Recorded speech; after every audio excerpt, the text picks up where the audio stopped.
शाबाश शेर।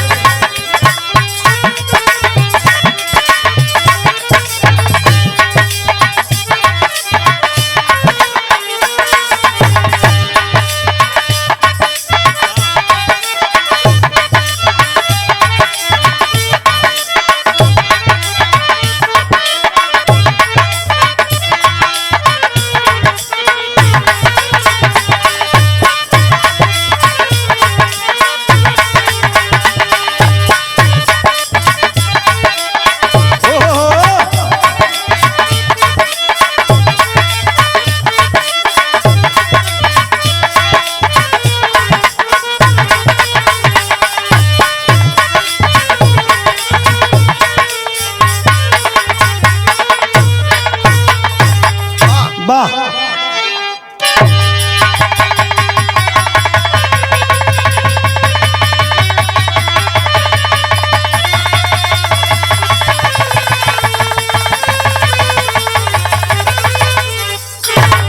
आए भैया जोन बिरहा गावे जाते हैं लोग बताओ कि जेकर जोड़ कहीं न मिली बनारस में मिल जाई। गाना बजाना कुश्ती 420 लड़वैया जवन तू खोजबा हर जोड़ कदमी यहाँ भेटा जी हैं। भक्त मिली हैं सख्त भी मिली हैं। तक जी भूमिका के अंदर भाव लिखलन का लिखलन लोग बतौलन कि यही जब पारस रहलन वो गवैया का जोड़ दहलन पश्चिम बहनी का। तो ये बनारस बड़ी अजीब चीज हो, चाहे त्रेता युग सतयुग कलयुग हर चीज से यहाँ व्यवस्था देखबा। तो कवि जी भूमिका के अंदर भाव लिखलन का लिखलन भावना में ही भगवान की अरुणिमा श्रद्धा ही श्वासत की है मूर्तियों ने गाया। उत्तरांचल में जिसके हैं दोनों बसी अरे जिल्लत को जन्नत है उसको बनाया। नाम की कामना जिसके निष्काम हो अकारण को कारण बना के दिखाया। सूरज या तुलसी शशि हो गए नाम के बल पे कबीरा कबीर है कहाया।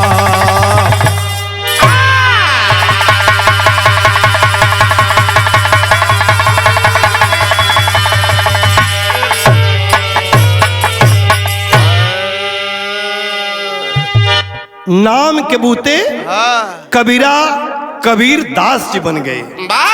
कौन सा नाम कौन सा काम किए लोगों ने कबीर की पूजा की। जो 15वीं सदी में पैदा हुए पूरे दुनिया में अपना नाम रोशन किए।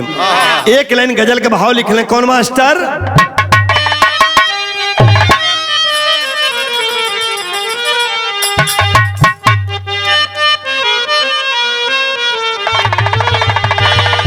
नंगा हूँ कई दिन से कफन मांग रहा हूँ।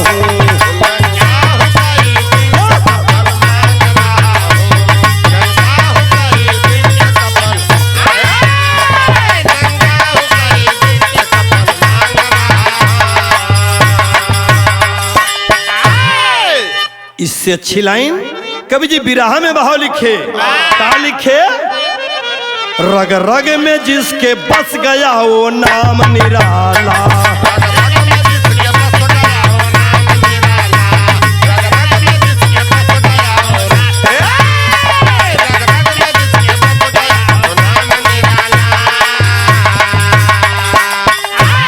रग रग में जिसके बस गया वो नाम निराला।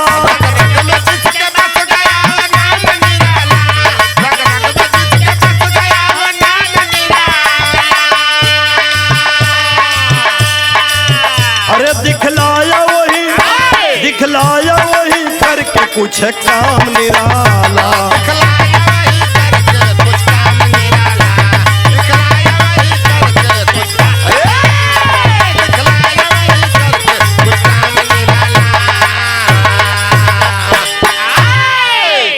कबीरा कबीर हुए कौन से ऐसा काम किए जो पूजनीय बन गए कबीरदास जी। बनारस के लिए एक मिसाल बन गए, काशी की एक मिसाल धरोहर बन गए। क्या बन गए? ए नजफ के अंदर कोई भाव लिखल हारमोनिया संगत मास्टर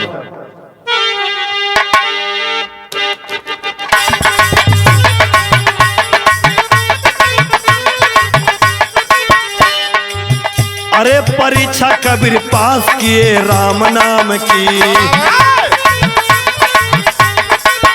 अरे शोहरत मिली जहां में जज्बो काम की।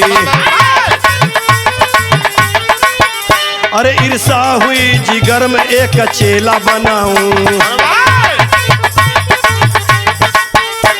कमाल को दे शिक्षा आराम फरमाऊं।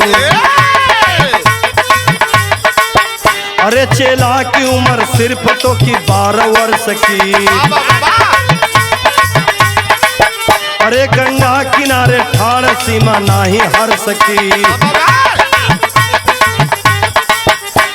आती दिखाई भीड़ को कमाल निहारे। अरे पहुंचे हैं तब टोली है गंगा किनारे।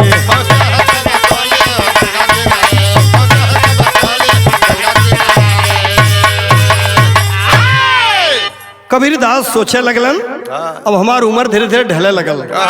एक चेला बनाई, एक शिष्य बनाई और अपना सारा गुड़ ओकरे अंदर डाल दें और कार पात जितना व्यवस्था वो देखें। अब हमें आराम चाहत हो। कबीरदास के बनौलन चेला अपने बेटवा कमाल के। कमाल बड़ा फुदकत रहल कि बाबू हमके हमारे इतनी बड़ी नाम हो, जल्दी हम चेला बन जाई।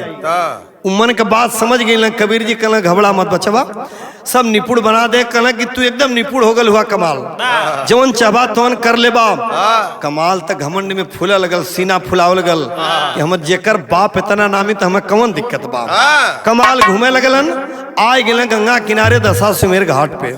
दशाश्वमेध घाट पर का देखलन, एक तमाम सैकड़ों ब्राह्मण, एक ठे बहुत धनी मनी व्यक्ति जकरे कोड़ भइल ह और वही के गंगा जी में पूजा पाठ करावत होन, ओकर कोड़ ठीक करे बदे कमाल देखत होन। लेकिन का कैले, अरे जिंदा समाधि लू गई रोग ना सहाला। रोग ना सहाला।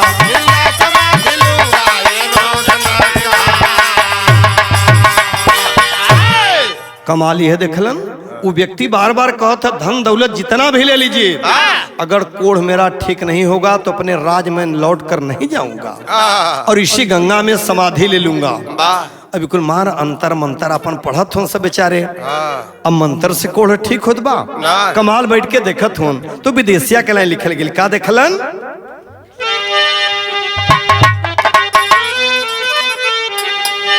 एक सौ एक ब्राह्मण संघ सेठ बीकानेर वाला।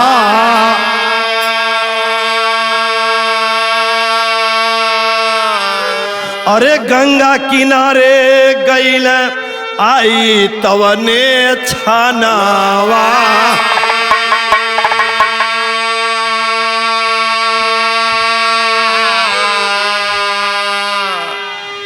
एक रुपया रोज पे जप तप करावे लगला।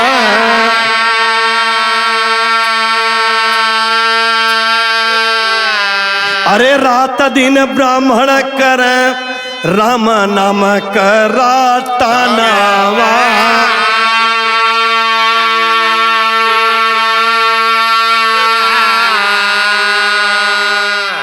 अरे भैया राम नाम करटन एक से एक ब्राह्मण करत होन। हर्षित होके कमाल पूछले का करत हवा। कहले नहीं के कोढ़ ठीक करे के हो, एक खातिर यज्ञ होता, एक से एक ब्राह्मण यज्ञ कुंड करावत होन। कमाल हंसे लगल, हंस के का कहलन तो तरज आ गेल। कौन तर्ज मास्टर,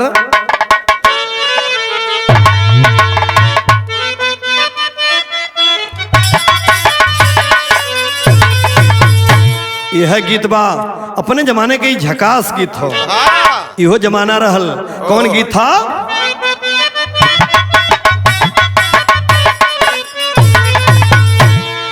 तीसिया के खेतवा में मिसिया हेरली सरसोईया तरवाना।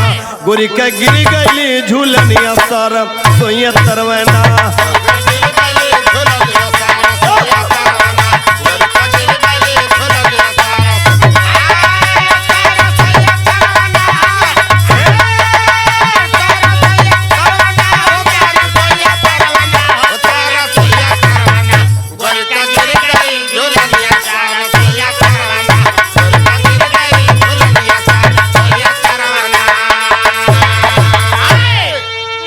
बतावत हूँ का बतौलन कुष्ठ रोग तानवा न बेथला बदानवा सुनाए बाबुआ अरे सुनाओ बाबुआ देव गंगा बीच जानवा सुनाए बाबुआ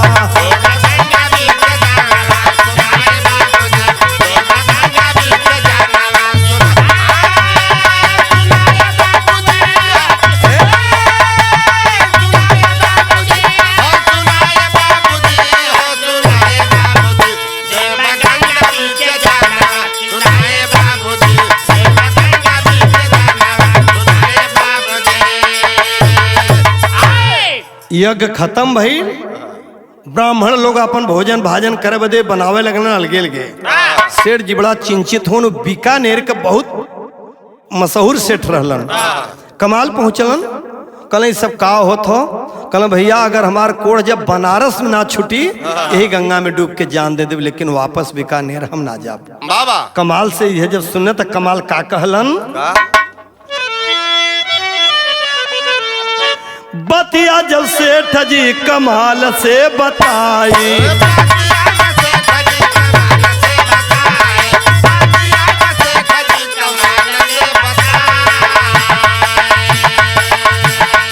कहन कमाल हमरो गदब छोटाई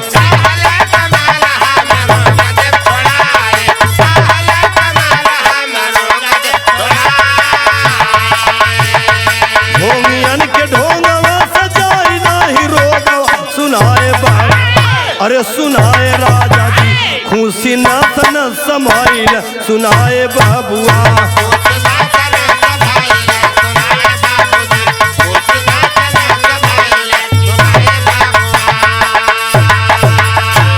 अरे ढोंगियन के ढोंगवा सनोगवा नसाई सुनाए बाबुआ अरे सुनाए बाबुआ इह कासिया सथनवा सुनाए बाबुआ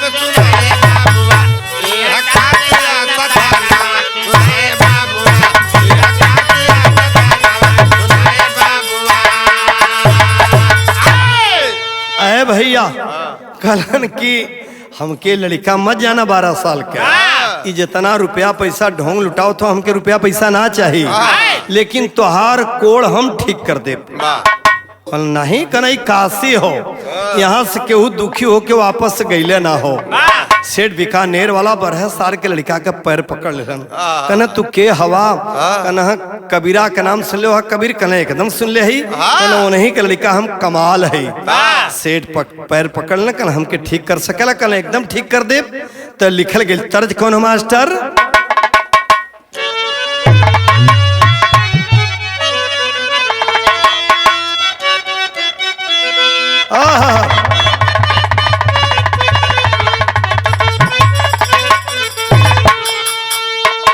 पहले के गीत पर्दा अतर रहे कौनो दुल्हन देखा अनपढ़ गंवार नहीं पढ़ल लिखल कुल ना रहे अनपढ़ है ससुर भसुर भयो का कदर जानत है आजकल तो कौनो मतलब ना भैया जी जरा सा टेबल इधर कर दीजिए दरेर के खाते हैं अब जमाना लेकिन पहले के गीत में कुछ मजा और रहल कौन तर्ज मास्टर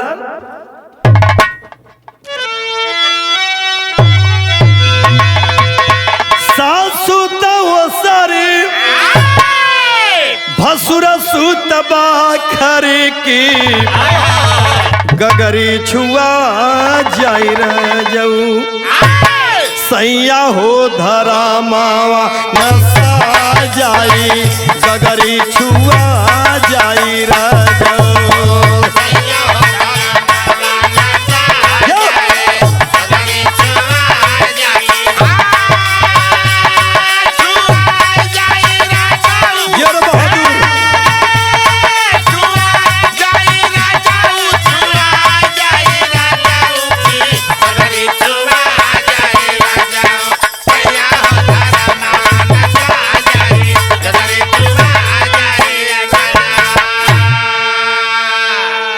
लेकिन कमाल बीकानेर वाले सेठ से एक बात बतौलन का कहल मास्टर बात मना हमारे बदन सज तो हर की रोगवा मिटा जाई मितऊ खुशी नासा नासा में समा जाई रोगवा मिटा जाई मितऊ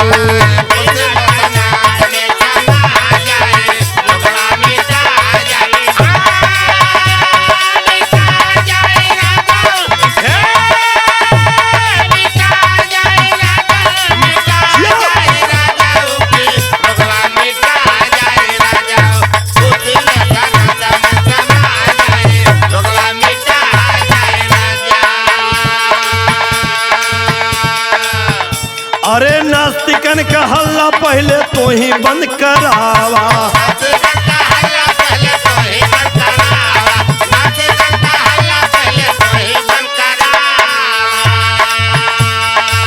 सब हन के गंगा तीरे एक बैठावा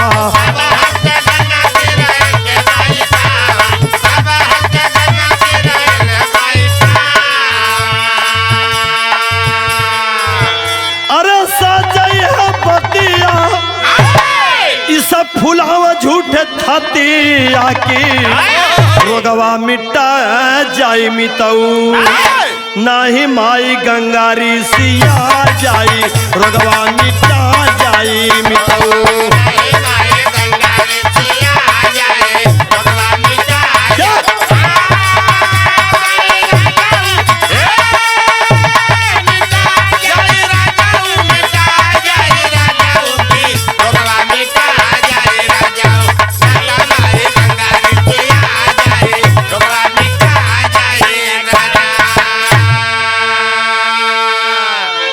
कहने जितना 101 ब्राह्मण हुआ एक लाइन से पहले गंगा जी के दांती बैठा हुआ था ये सब जितना अंतर मंत्र पढ़त हुआ एक सही ना बात हम ठीक करे के गारंटी लेते अब भाई 1 रुपया रोज पर रहबे कैलन बैठा दे गए पंडित जी लोगन और एक कमाल करत का हुआ कब जी बहुत टेरी के अंदर लिखलन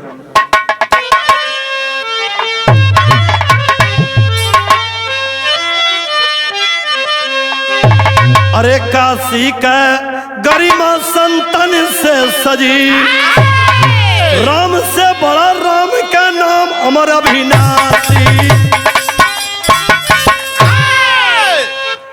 दशरथ के बेटा राम कोई और घट घट व्यापी राम कोई और राम से बड़ा राम बतावे लगने कमाल का बतौलन पतित पावनी गंगा गोद में 5 तले जब जाई जी प्रेम सहित एक बार गम के करुणा रहे बहाई जी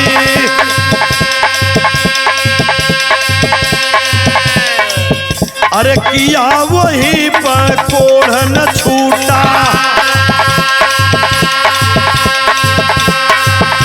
अरे क्रिया फिर दोहराई जी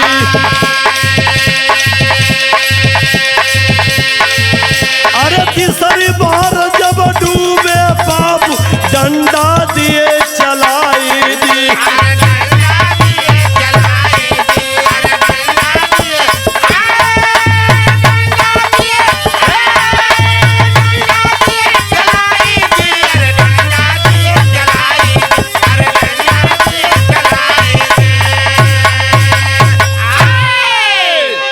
कने चलिए गंगा में डूबिए सा कमाल के कहले पे सेठ जी गंगा जी में डुबलन राम नाम का रटन के लिए अय राम इसका कोड़ ठीक हो जाए फिर बहरे निकल वैसे ही कोड़ फिर आवाज दिया दूसर की बार डुबकी मरलन फिर वैसे ही जब तीसर की बार डुबकी मरलन तब उठौलन डंडा एक डंडा मरलन कहना भाग जाओ यहाँ से तीसर के बार में जैसो कर शरीर एकदम चमके लगल भाग गेल पूरा कोड़ जितने ब्राह्मण 101 ताके लगलन वो 12 बरिस के लड़का कमाल के तरफ देखे लगलन तो कवि जी के भाव लिखे के पड़ल का लिखल तब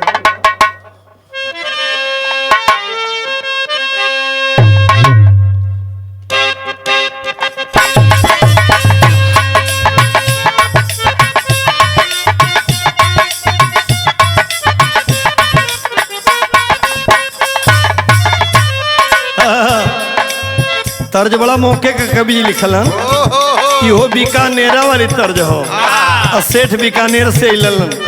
तो तर्ज कौन है? मेरा नाम है जमेली, मैं हूँ मालन याला बेली, चली आई माया केली बीकानेर से।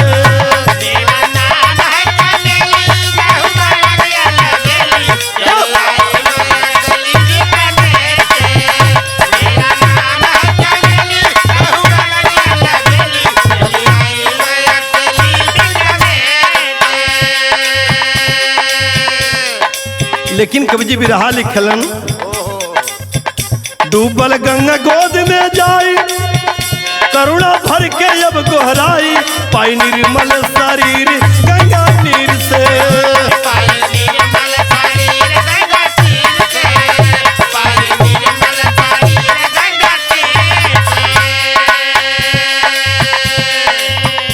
अरे बाहर निकल अरे खुशी में झूमे,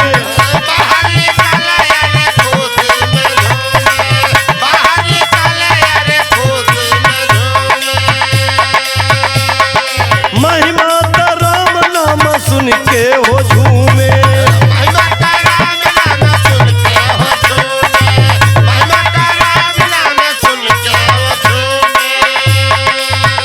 देख संत की हदाया, आओ घर कमालिया बोला, कुछ पाँव से बढ़ाई गंगा तीर में।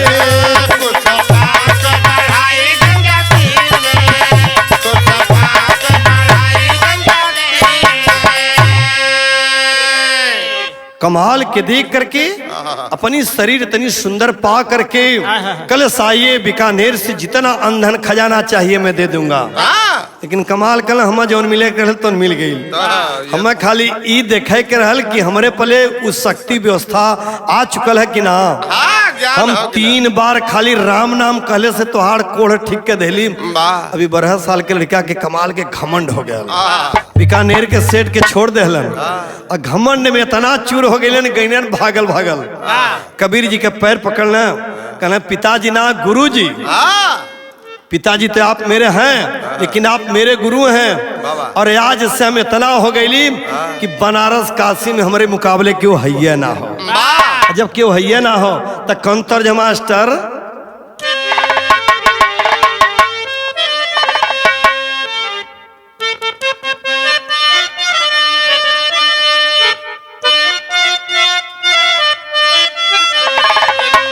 यह गीत हमारी मास्टर बजाओ थोन। यही कहीं जियरा मार ए गोरिया गुम होई गवार,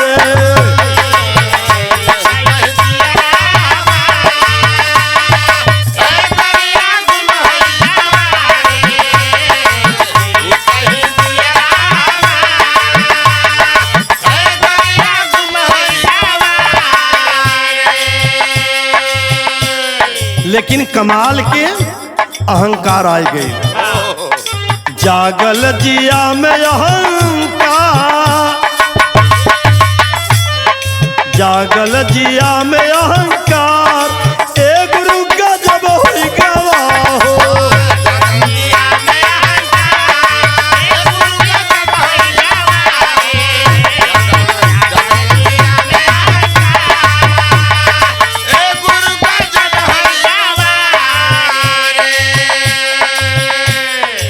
अहंकार हो गई। लेकिन का अरे पहुंचे कमाल अपने गुरु के समनवा,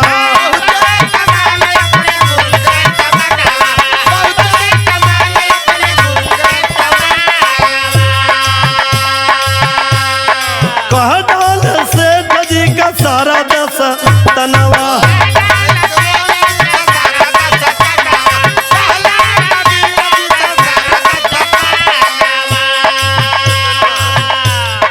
करल कबीर अब विचार, ए गुरु का जब होई गवा हो।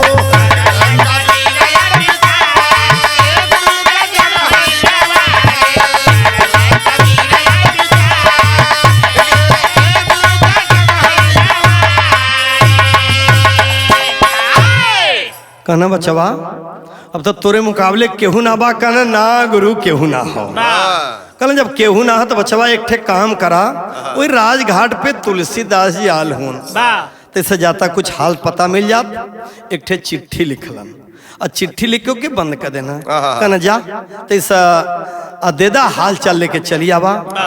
अभी कमाल लेके चिट्ठी पहुंचलन, कबीर जी का चिट्ठी लेके गईलन तो का कैलन भैया तुलसीदास के पास, पहपट के अंदर कोई भाव लिखे, लिखवा के पाती तुलसी के नाम शाम की बेला में, दे के कहना लाता मेरा सलाम शाम की बेला में।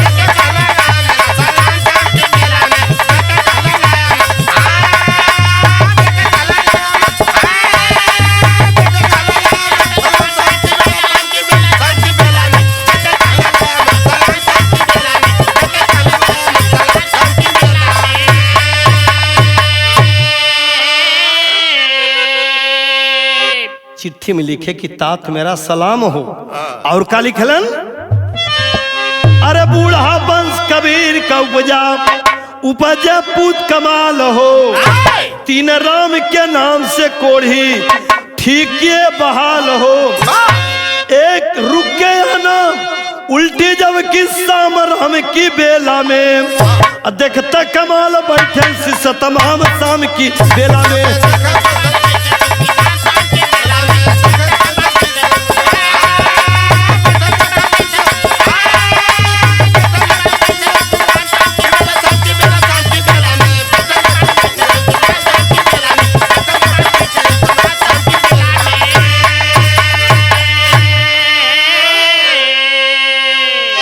इस बूढ़े कबीर का एक बेटा कमाल है जा रहा है आपके पास, थोड़ा सा मन में इसके घमंड आ चुका है, तात भाई इसे जरा समझा देना।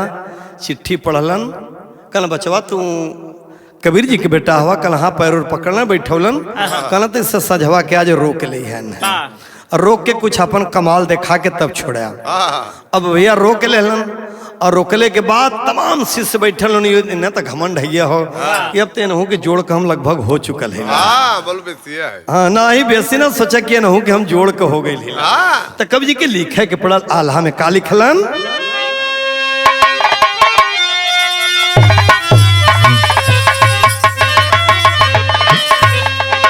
अरे पहुंचे है कमाल राज घाट कुटिया पे, आओ भगत कर तुलसी देला आस्थान,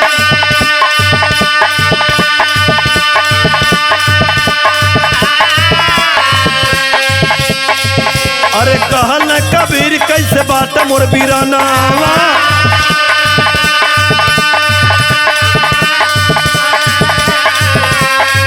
अरे कुशल क्षेम कह के दिए पतिया थमाई,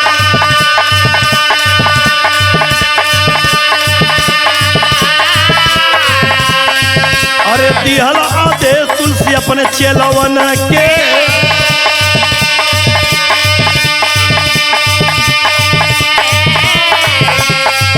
अरे देदा काशी नगरी में मुनादी पिटावा,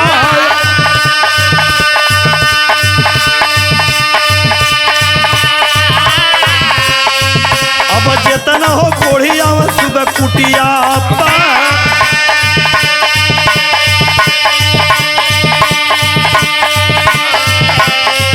अरे 500 कोढ़ी का सवेरा में होया,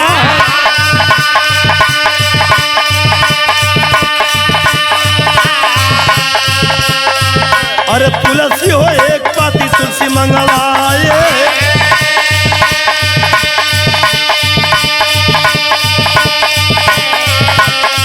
अरे लिख के हो राम दिए तुलसी पिसवा,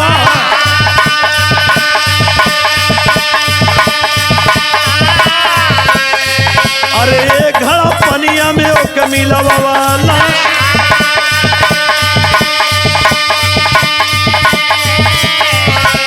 एक एक बूंद दिए जब छिड़कावा,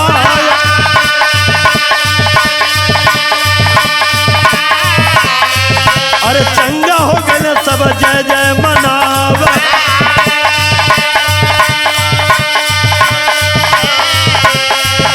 अरे कमल चकित भइल हो यार,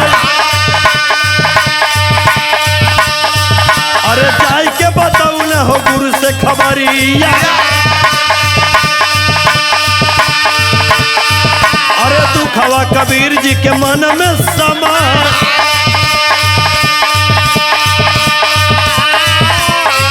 अरे पति लिखवा है सूरदास के समना,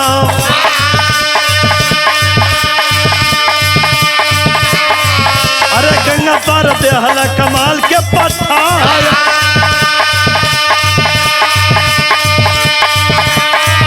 अरे तुलसी जो 500 कोढ़ी ठीक कैला,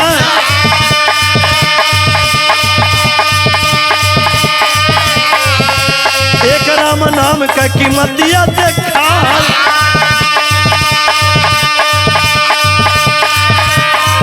अरे कहना कमाल से तुलसी का बतिया,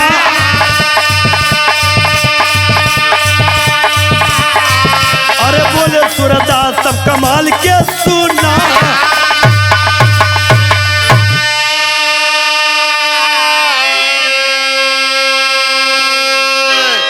कने हमार पूत हुन सारी बात बतौलन कि सेठ कई 3 बार राम लेके ठीक कर दिलो तो घमंड हो गल हो।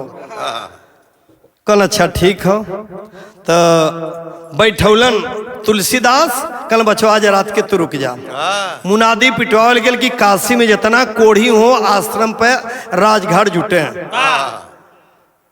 जब जुटले 500 कोढ़ी, एक ठे तुलसी के पत्ती पर राम लिखलन, ओके पिसवा देहलन, पिसवा के घड़ा के पानी में ओके मिला देना, मिला के 500 जौन कोढ़ी रहना सब पे छिड़क देना, कुल एकदम ठीक हो गईलन, जय जयकार मचे लगल। तो यही जो उखड़ गलन नशा कहना कि सरवा हम 3 बार कहली तो एक ठे ठीक भयल, खाली एक ठे राम लिख के तुलसी के पत्ती पर सबके ठीक कर देहलन। गई सारा बात बताओ मन गिरौले होन, कहना बच्ची तब तो बड़ा गलत भइल, हम तो बहुत कुछ समझ के भेजे रही, एक फिर चिट्ठी लिखलन, कहना कि जा ओह पार रमना कोरी सूरदास जी आल होन, कैंप लगल है इस समय, मेला चलत था, चल जा तू भक्तन के साथ, वह चिट्ठी दे दी है। चिट्ठी जब गई सूरदास जी पढ़ौना, कहना कि का हो तो बताऊना कि तुलसीदास कमाल जी ई कमाल के लिए 3 बार राम कहलन, और तुलसीदास एक बार तुलसी पर राम लिख के 500 कोढ़िन के ठीक कर देलन। तो वही राम का महिमा तो इसे नहीं बता दी है, अजय बतौलन तो सूरदास का समझू ना कमाल के अंतिम लाइन में,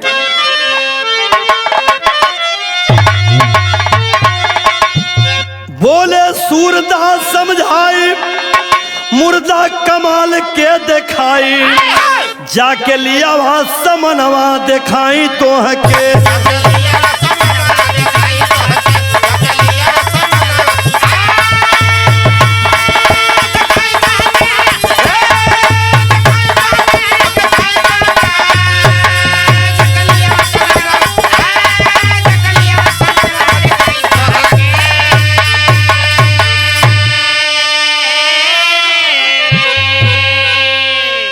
सूरदास जी कमाल से कहने कि जाओ गंगा में एक लाश बहती आ रही है, कहने करे तो लौकता ना देखे कैसे पता, कहने जाओ तो का बतौलन,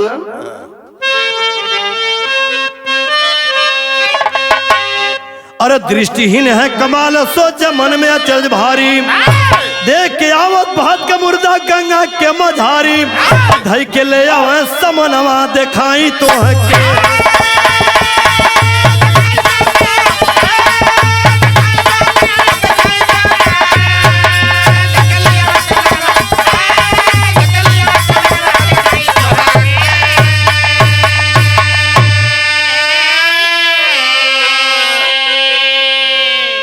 कमाल गैलन निकाल के मुर्दा के लिए लन, सूरदास जी का कैलन, कान में सूरदास मुर्दा के जो ही रह बोले, खड़ा हुआ हम मृतक वहीं पे लगा झटाझट बोले, खोले कमाल का नयनवा देखावा वही घरी,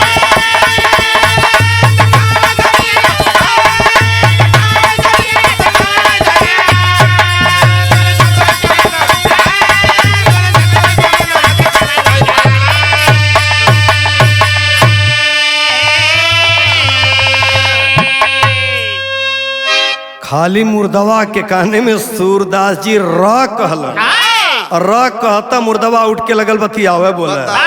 अब इनकर पैर पकड़ के लगना रोआ झरझर झरझर के हम राम 3 बार कहले पे के कोढ़ी ठीक कैली, इतनी हमरे घमंड हो गल रहल। और तुलसीदास जी खाली राम लिख के 500 के ठीक कैलन, लेकिन आज ही सूरदास जी खाली र कहले से इ मुर्दा के जीवित कर देलन, पैर पकड़ के माफी मांगे लगलन।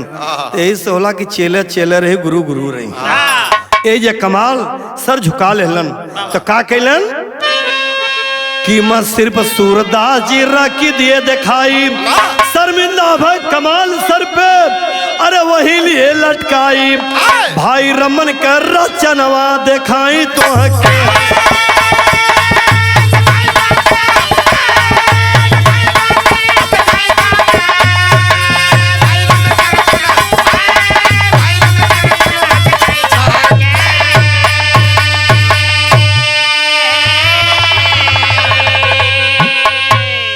कमाल फिर कबीर जी के पैर पे गिर पड़ते हैं, कहते हैं गुरु अभी मेरी जिंदगी अधूरी है।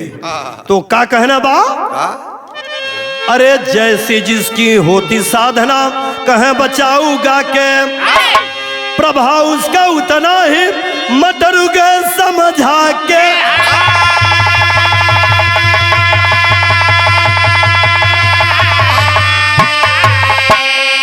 काशी का गरिमा संतन से सजी, दीना छोटे लाल भज राम कटी 84, काशी का गरिमा